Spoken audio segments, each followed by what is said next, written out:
very simple process, but tremendously powerful.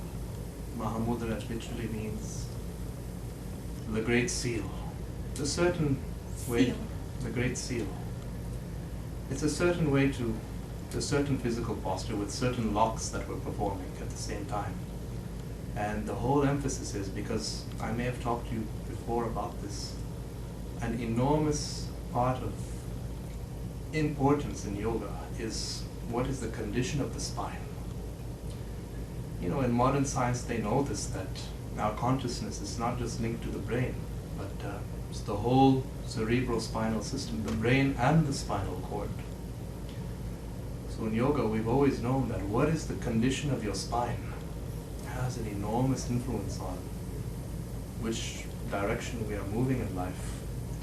So much to the point that in yoga the spinal cord has been called the Merudanda.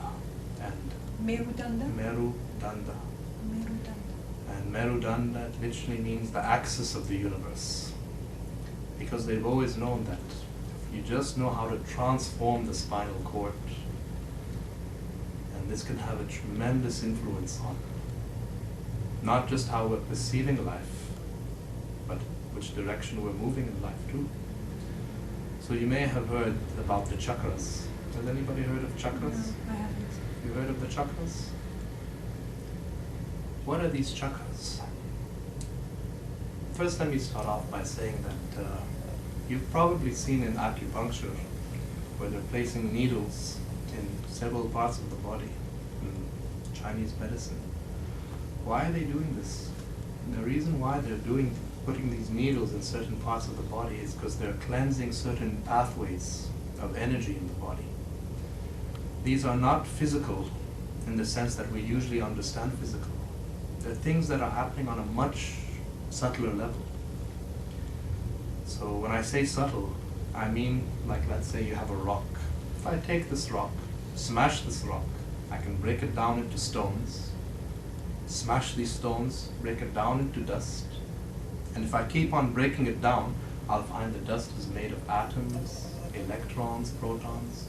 I can even continue breaking it down. So this is actually how the whole existence is. Everything is just a movement from the more gross to the more subtle. So when we're talking about the spine, these energy centers along the spine, we're not talking about the physical spine itself. We're talking about energies which are happening on a much subtler scale. So these pathways of energy in the body, in yoga it's said that there are 72,000 nadis, 72,000 ways that the energies are moving in the body. Now when several of these pathways of energy come together, it forms a bundle of energy. So this is what we're calling the chakras. And these energy centers, there's thousands of them in our system. But in yoga, we're just mainly concerned with the energy centers along the spine. So we've known that there are 7 main energy centers along the spine. Starting from the very base of the spine, there's an energy center which is called the Muladhara, where the perineum is. This is a group of muscles there. So in that area, we have the energy center called Muladhara. And Muladhara, it literally means the foundation. Because this represents the very foundation of your life. Eating, sleeping, urinating, breathing, just pure survival process. So that's very much influenced by the energy center at the base of the spine. So you can understand these energy centers as different levels of energy and consciousness. Once your energies move from beyond the base of the spine to the second chakra, which is called Svadhisthana, it's just in front of the genitals.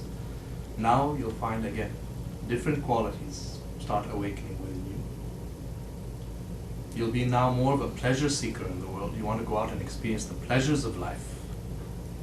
So each of these chakra centers along the spine, they represent different aspects of your own consciousness and your own life. So this is why we focused very much in yoga on transforming these energy centers. which brings about different changes in the spine and in the brain. So one of the processes which is tremendously powerful is this process called Maha Mudra.